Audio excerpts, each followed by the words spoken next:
Let me tell you, if you come across a velvet ant, a black widow, or any wild animal, don't handle it, don't even touch it. I mean, if these animals feel threatened or endangered in any way, they will defend themselves by any means necessary.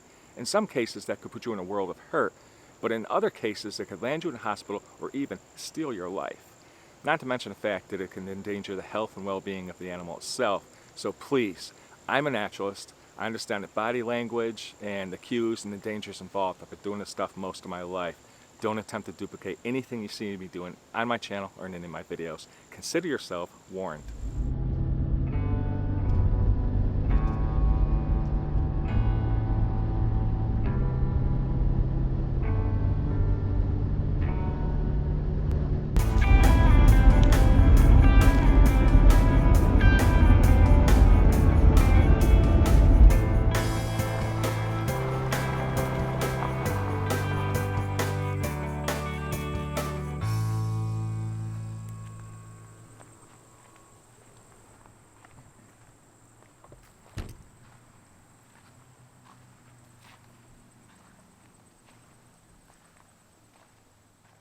Holy cow, so check this out. I'm driving along and in the air in front of my vehicle, I see something happen, drop to the ground. I pull over and I have a closer look. It turns out that this robber fly has mid-flight grabbed the dragonfly out of the skies, took it down on the ground, and it's been consuming it ever since. Now keep in mind, dragonflies are the rulers of the skies, right? Apparently, not when robber flies are around. Holy cow.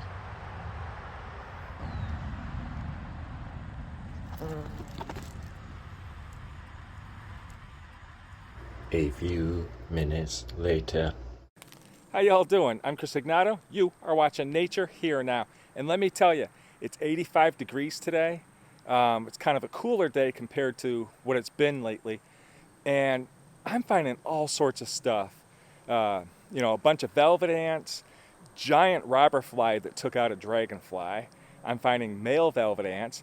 Check out this little spider wasp that has acquired herself a crab spider. So check out this wasp right now.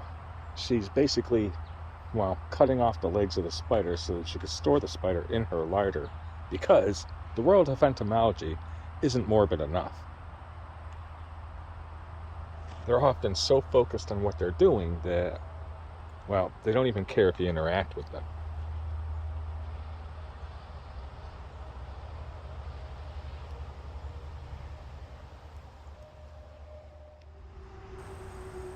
As usual, I'm turning up the odd worm snake now and then.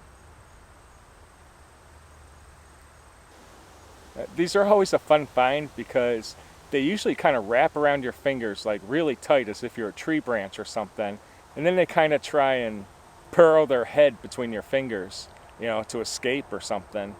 Now I've seen individual worm snakes that are very iridescent.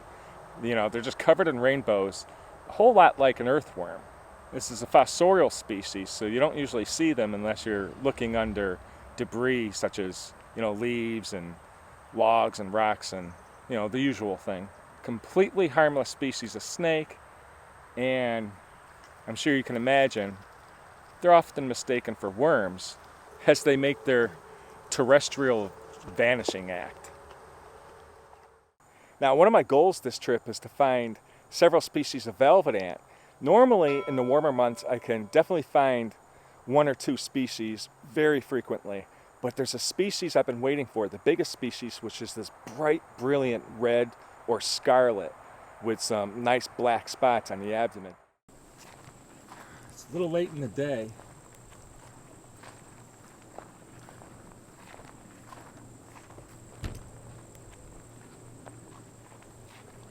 Now, velvet ants are actually a type of parasitoid wasp, and interestingly, they prey on other species of Hymenoptera, like digger bees, other types of bees and wasps and stuff. And I find them quite frequently during the warmer months. But I'm looking for the large species, and I barely ever get to see them, mainly because I'm not really looking for them. So I have a theory. I think that these big ones get so big because they prey on cicada killers, right? And cicada killers, of course, parasitize on cicadas. They will, capture, paralyze the cicada, dig a burrow. She'll put the cicada down there, she'll lay an egg on it. When the egg hatches, it feeds on the cicada. I think that this species of velvet ant will parasitize on the immature cicada killer that's parasitizing on the cicada. So that's a bit of a grim story there. That being said, these are parasitoid wasps. So once again, in the natural world, looks can be really deceiving. You see this giant black wasp with those bright red aposematic, spots on it. In nature, those aposematic or aposematic colors usually signify that it's toxic or venomous. It's basically telling you, stay away, you're going to regret biting me or even tangling with me. In this case, it's completely false because this is a male velvet ant. And of course, velvet ants are not ants at all. They're wasps. The females lack wings, so they really look like an ant. Wow, that's really close. Vulture. But the males, as you can see, have wings.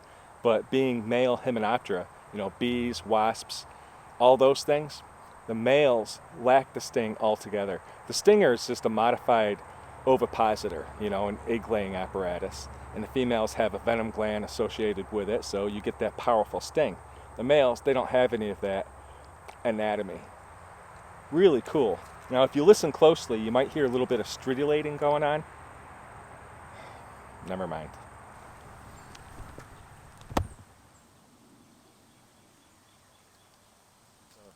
That's a pleasant surprise. I'm not even looking for the velvet ants. I have a specific location I want to go to for that. But I just stumbled upon a male velvet ant of the species I'm looking for. So that's really promising. That suggests that perhaps they're actually in this area. The female's got to be around here. Why would he be here? And it tells me that they are active when these cicadas are active. Of course, you don't hear any singing right now.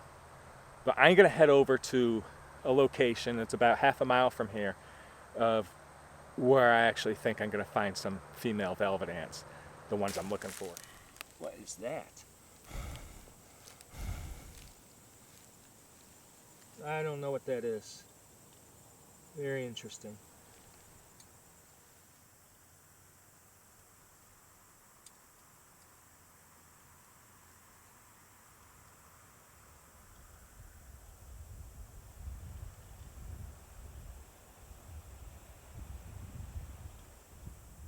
Okay, so now I'm in one of the locations where I think I'll find the larger velvet ants. I really hope I do, but there's a couple other spots that they might be in.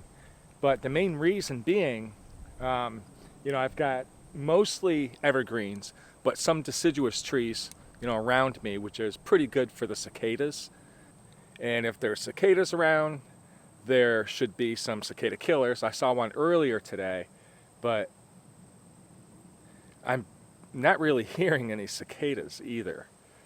So fingers crossed, I'm going to get looking. But for this, I need some of my entomology tools. Yeah.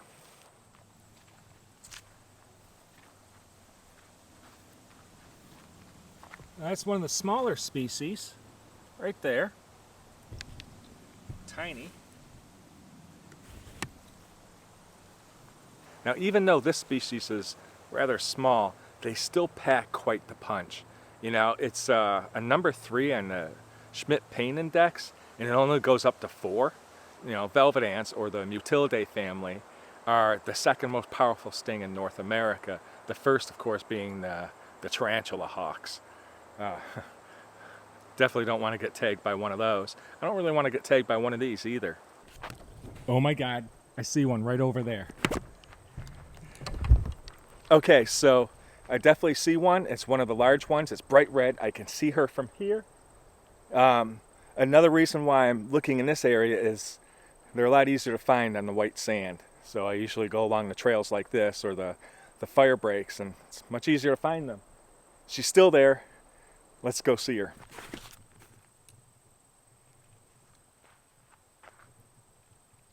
There she goes.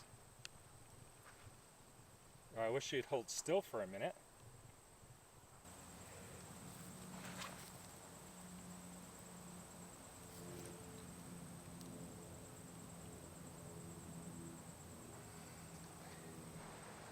Isn't she beautiful? Now she's missing some fur and stuff on her abdomen, and I think that's because she's a little bit on the older side. You know, they can live up to a couple years as far as I know, but I don't know what their mortality rate is in the wild. So, you know, maybe she lost fur by digging into burrows and looking for hosts or planting eggs. Isn't she amazing looking? You know, you probably noticed that she's missing some fur in her abdomen. That might be because of old age. They can live a couple years, but I don't know what their mortality rate is in the wild. But they can also lose fur, I imagine, from digging their burrows or looking for hosts. So being black and orange, as I may have said earlier, that's the aposematic coloration, you know, or aposematic coloration. Everyone pronounces it a different way and it's driving me nuts. And that's to warn wildlife, hey, keep away from me, you don't want to mess with me, don't try to eat me or else you're going to seriously regret it. And in this case you would, because as I said, it's the second most powerful sting in North America. Come back this way. Now something else that's really neat about velvet ants is the fact that they have an extremely tough exoskeleton. Second, I think, to the death fiend beetles. Long story short, this exoskeleton, people have stepped on them and it hasn't done a single thing to them. And I think that's to defend them against the stings of the wasps and stuff, especially this big one. I mean, cicada killers, they have quite the, well, I theorize that they prey on cicada killers, but cicada killers have massive stingers, right? There's no way that sting could penetrate the exoskeleton of a velvet ant. This is really neat. She also has these really thin sickle-shaped mandibles, obviously used for grabbing onto her hosts, you know, the prey items, just like the kidnapper ants. They have these long sickle-shaped mandibles for capturing their prisoners, but they can't even feed themselves. Something I find very entertaining about velvet ants is their eyes. Their eyes are super cute because you've got all that fur and stuff on them, and then these perfectly little round compound eyes. They're not as big as, you know, other insects, but they're not so small that they look silly. It's perfect. They look super cute. So now adult velvet ants will feed on nectar. Maybe they feed on the sap of some of the evergreens or other trees. I don't know. And maybe, you know, actually, the fact that they hunt other hymenopterans, maybe they come across honey now and then. I'm sure they would eat that, because I had a pet one years ago and she loved honey. So, yeah, awesome. I want to see if I could find some more. Wow, there are a ton of males here. Definitely reminds me of the vernal pools and the ponds and stuff when the toads are courting and mating.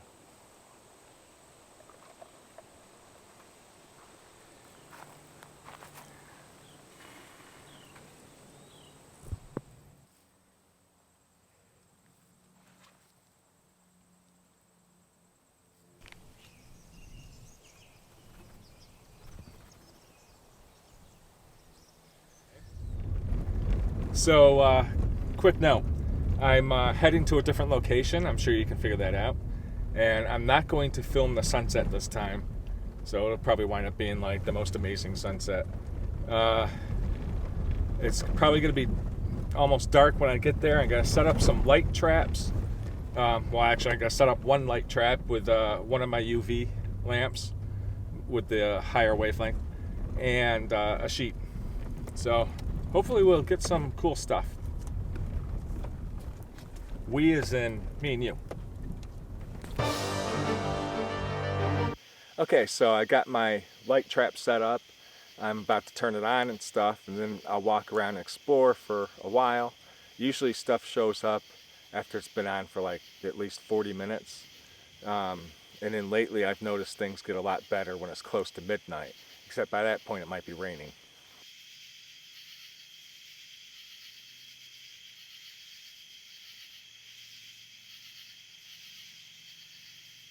There's a warrior beetle. These things will bite if you're not careful. Got that beautiful electric neon blue looking thing, but look at the size of those jaws. I don't want to get tagged. How cool is that?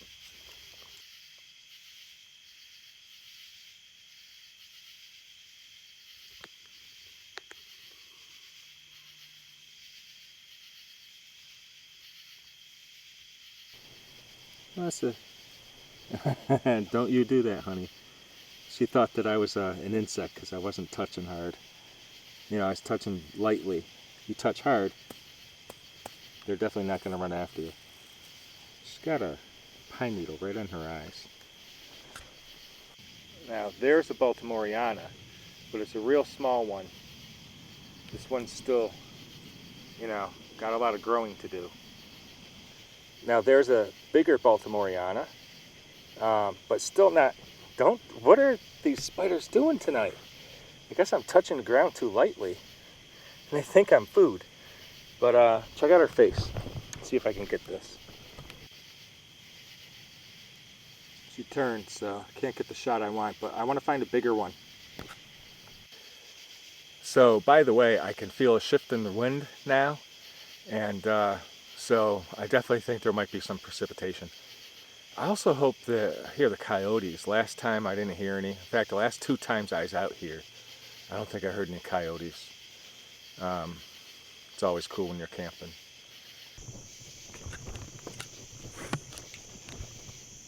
So check out, this water here is very shallow, okay? It's like 7 inches, 6 or 7 inches, but right here near the bank, it gets carved down almost 2 feet, and then under those roots. You see how that works? So this current's coming here and it's kind of hitting that, slowing down and churning. So it's digging. So it's deeper near that bend. Got to keep that in mind. Oh, that was nice. I wonder if that was on film.